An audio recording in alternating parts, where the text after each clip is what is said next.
Mbak Lisandra, silakan dipimpin doanya.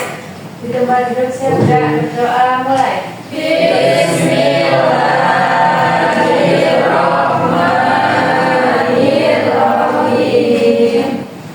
Raditu billahi rabban wa bil islami dinan wa bil muhammadin nabiyya wa rasulah. Rabbi zidni ilma warzuqni fahma. Amin. Alhamdulillah, kita telah berdoa ya, semoga kegiatan pembelajaran hari ini berjalan dengan lancar. Seperti biasa, sebelum memulai ke materi, kita bernyanyi terlebih dahulu ya. Ya, Bu.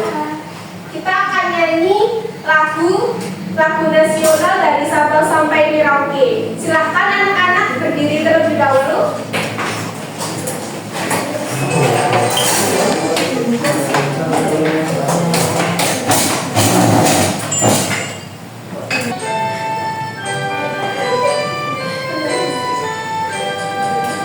Dari Sabang sampai Merauke berjejer pulau-pulau, sambung menyambung menjadi satu, itulah Indonesia.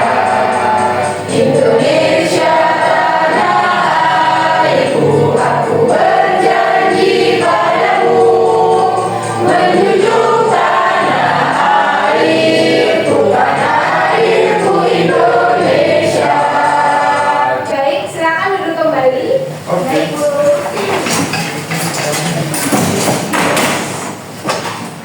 Nah, ada yang tahu nggak hari ini kita mau belajar tentang apa? Hari ini kita akan belajar tentang materi unsur intrinsik. Nah, tujuan pembelajarannya yaitu yang pertama, agar siswa mampu mengidentifikasi unsur intrinsik. Yang kedua, menjelaskan peran unsur intrinsik dalam teks narasi. Yang ketiga, mengungkapkan pendapat pada tokoh atau alur cerita. Dan yang terakhir, siswa dapat menunjukkan minat membaca teks narasi. Nah, sebelum melanjutkan tentang apa sih unsur intrinsik itu, kita nonton video yang terlebih dahulu ya. Iya, Bu. Kalian cermati video ini ya, anak-anak. Kita seekor kura yang senang sekali memandangi langit luas. Ia membayangkan dirinya berada di atas sana.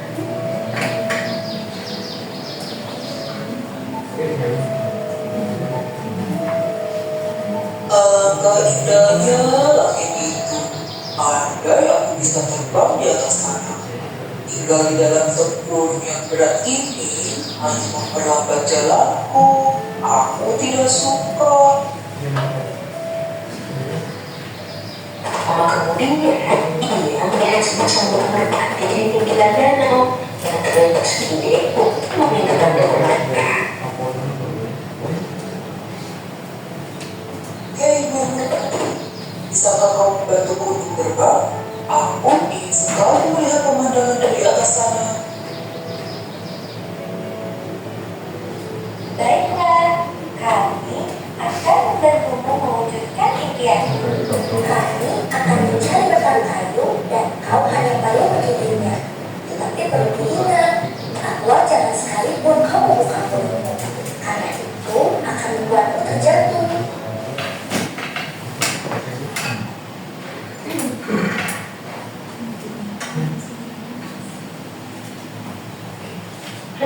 The Bluetooth device is connecting successfully. Jadi kenapa? Ini kenapa pas speakernya? Gak tahu, Bu. Orang nyambung. Buka dulu. Ya, ini semua.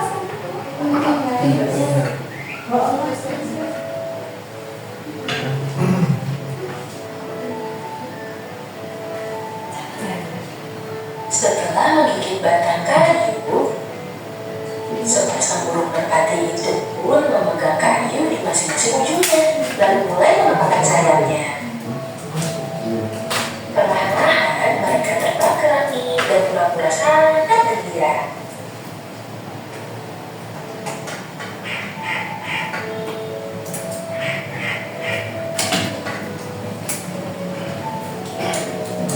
orang lain yang melihatnya dari bawah, menerjang kagum dan menerima kepadanya.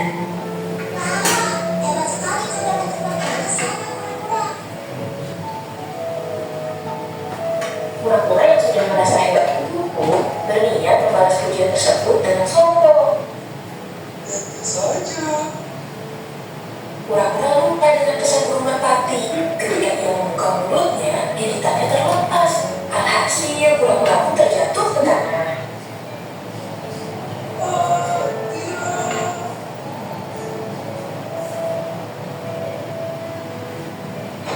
Untungnya, pura-pura memiliki tempur keras yang melindunginya.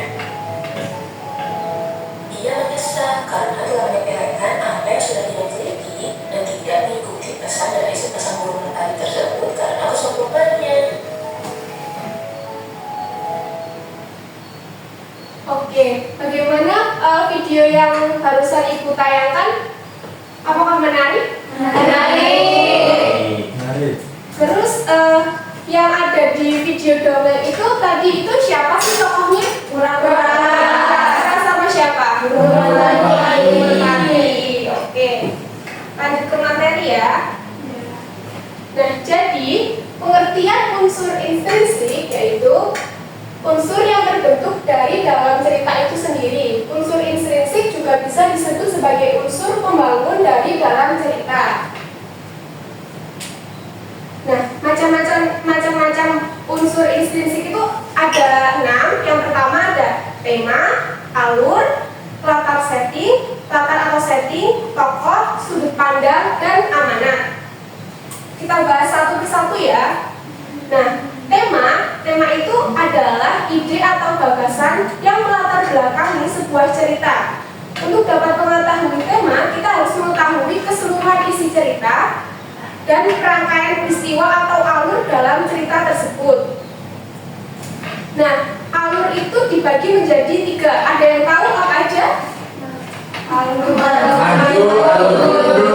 Campuran. Ya, betul. Jadi alur itu dibagi menjadi 3. Yang pertama alur maju, yang kedua alur mundur, dan yang terakhir alur campuran. Nah, alur maju ini adalah alur yang disajikan secara kronologis atau sesuai dengan urutan waktu dari awal ke akhir, mulai dari pengenalan, peristiwa, konflik hingga penyelesaian. Nah, alur mundur ini yaitu peristiwa yang dimulai dari akhir cerita ke awal cerita. Jadi kebalikannya dari alur maju. Nah, alur mundur biasanya digunakan untuk menceritakan kilas balik peristiwa masa lalu. Nah, kalau alur campuran yaitu alur gabungan dari alur maju dan alur mundur. Cerita biasanya disampaikan secara berurutan, sekaligus menyisipkan cerita di masa lalu dan masa sekarang. Selanjutnya ada latar. Latar itu ada 3. Siapa yang tahu? Angkat tangan. Ya, Mbak Yuan? Ada latar tempat, terus latar waktu dan latar suasana. Oh iya, pinter sekali ya. Coba kita kasih plus buat Mbak Yuan. Jadi latar atau setting merupakan penggambaran situasi tempat dan waktu serta suasana terjadinya peristiwa. Nah, latar ini dibedakan menjadi 3. Yang pertama, latar tempat, yaitu latar yang menggambarkan tempat atau lokasi terjadinya suatu peristiwa yang ada di cerita. Contohnya ada di taman, sekolah, rumah, hutan. Kalau cerita yang kura-kura dan merpati itu latar tempatnya di mana?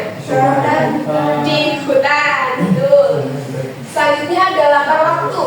Latar waktu itu menjelaskan kapan kejadian atau peristiwa dalam cerita itu terjadi. Contohnya di pagi hari, di siang hari, di malam hari, jam, hari, tahun, dan lain-lain. Nah, yang ketiga ada latar suasana. Latar suasana merupakan situasi yang terjadi ketika tokoh atau pelaku dalam cerita melakukan suatu hal seperti perasaan gembira, lelah, sedih, dan marah. Selanjutnya ada tokoh. Tokoh adalah pelaku dalam sebuah cerita. Terus tokoh terbagi atas tokoh utama dan tokoh tambahan. Nah, tokoh utama adalah tokoh yang memiliki peran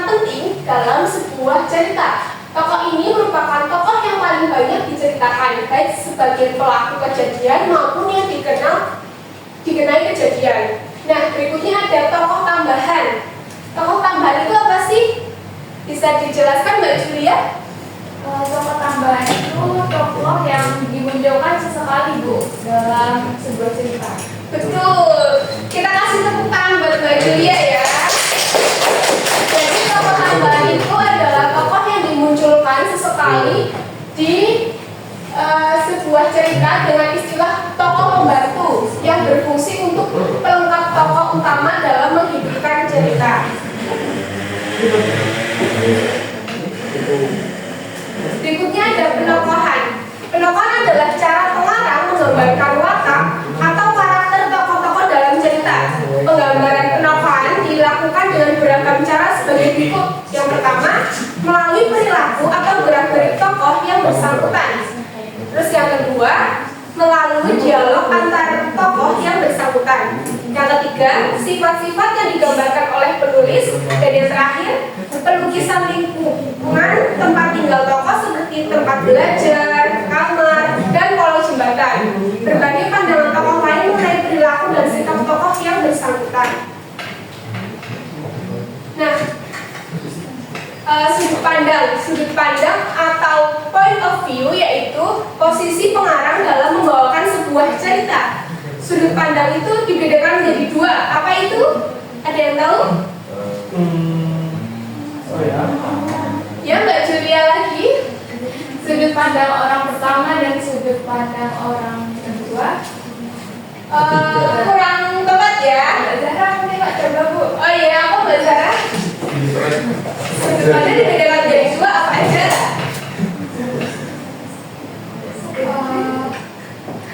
Sudut pandang orang pertama. Ya, betul. Sudut pandang orang kedua. Sudut pandang orang ketiga.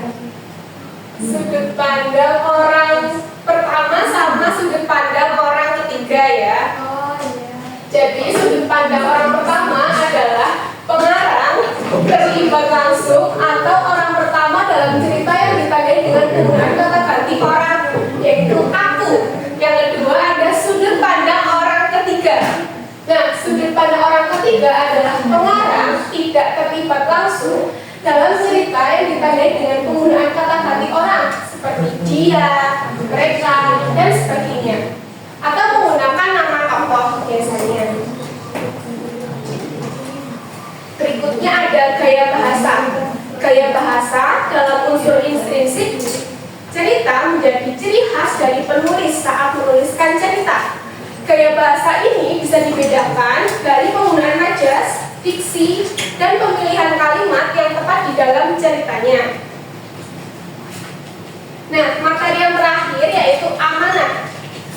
Amanat merupakan pesan yang disampaikan oleh pengarang. Biasanya, amanat mengandung nasihat atau pesan moral yang bertujuan untuk direnungkan kembali oleh pembaca. Nah, alamat ini tidak disampaikan secara langsung, melainkan tersirat di dalam isi cerita. Kalian sudah paham kan tentang apa itu unsur intrinsik? Bagus, sudah ya. Setelah ini kita akan mengerjakan LKPD untuk melihat seberapa kemampuan kalian mengenal tentang unsur intrinsik. Nah, sebelum lanjut ke LKPD kita ice breaking terlebih dahulu ya. Biar kalian lebih semangat, kita tepuk semangat dan dingdung. Yuk, berdiri dulu yuk.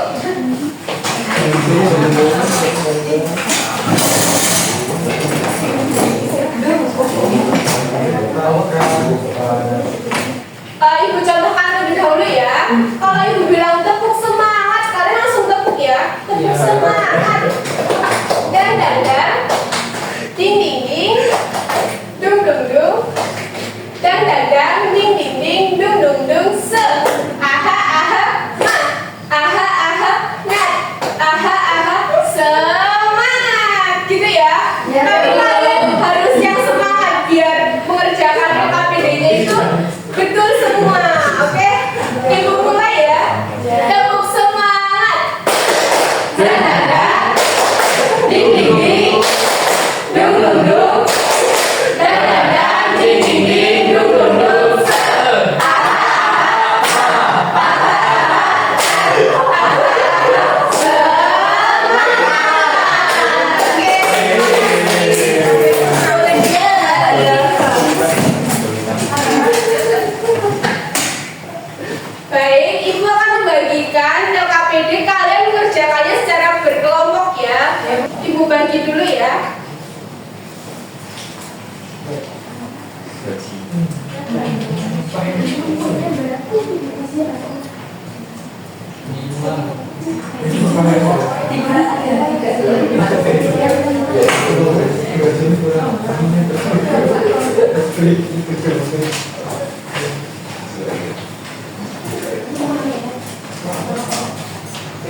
Jadi ini ceritanya, cerita dongengnya kalian mengerjakan. Misal judul dari cerita ini apa? Oh, kelinci kecil dan burung pipit. Kalian tuliskan di judul. Terus temanya apa? Pesan moralnya apa? Kalian tulis ya. Ya Bu. Ibu kasih waktu 5 menit cukup kan? Cukup sekali Bu. Ya udah 10 menit. Dikerjakan, saling bekerja sama di dalam satu kelompok ya. Ya.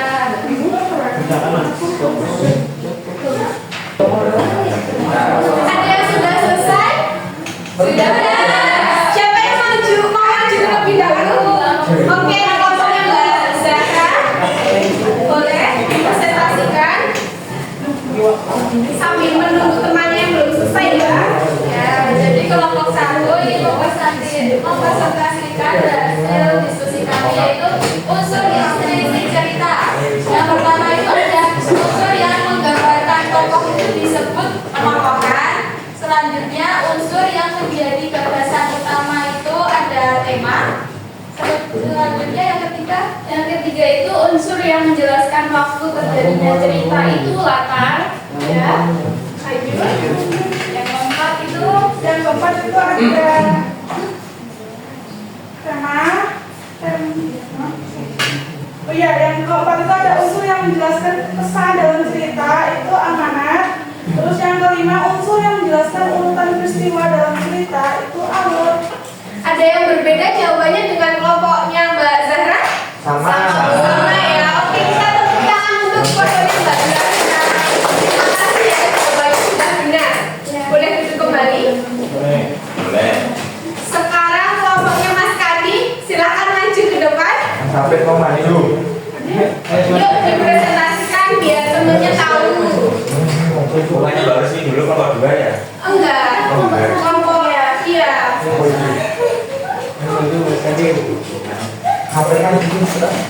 Sama teman-temannya ya, tuh Mas Hafid.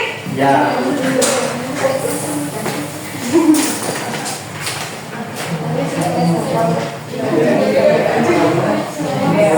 Oh, pertemuan toh. Lihat ke temannya ya. Oh iya, saya dari kelompok 2 atas nama Hafiz, Ilham, dan Kadi. Ada penyebabkan dulu kan kelompok utama itu adalah kelompok pura-pura. Kelompok pura-pura ini di dalam cerita tersebut itu memiliki sifat yang antagonis atau bisa tidak atau sombong. Oke. Terus yang kedua ada wataknya itu protagonis, ya protagonisnya kawan, ya baik hati. Jadi dalam cerita tadi itu seperti. Oke, baik, sudah benar ya jawabannya dari kelompoknya Mas Kadi. Boleh duduk kembali.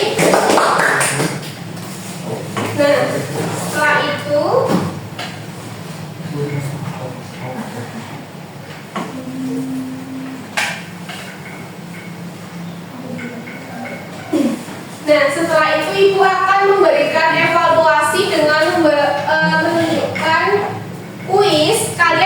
Kita belajar bersama-sama ya, menjawabnya dengan bersama-sama.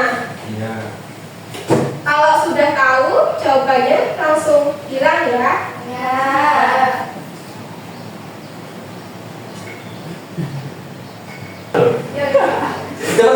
Bagian cerita yang menunjukkan puncak masalah di sini. Betul.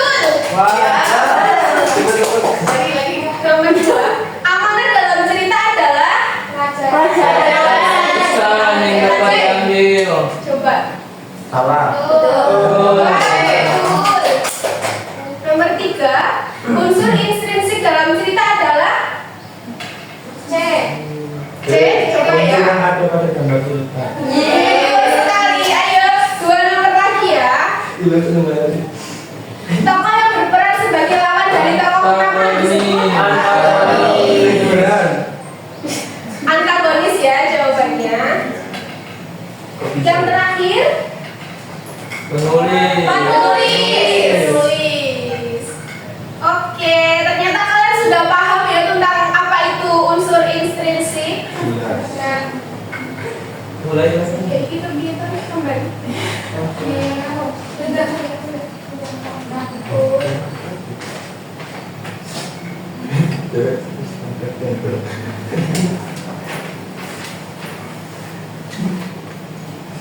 Nah, jadi kita hari ini telah mempelajari unsur intrinsik. Apa aja sih unsur intrinsik? Ada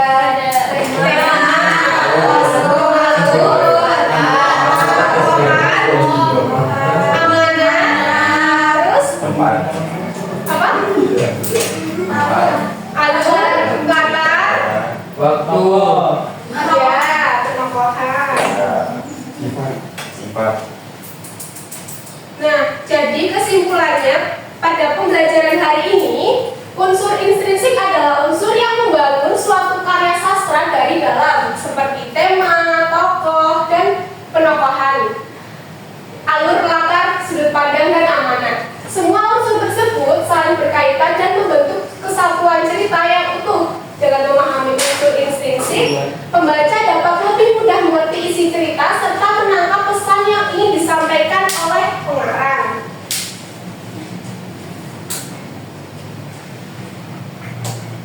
Bagaimana pembelajaran hari ini? Apakah menyenangkan?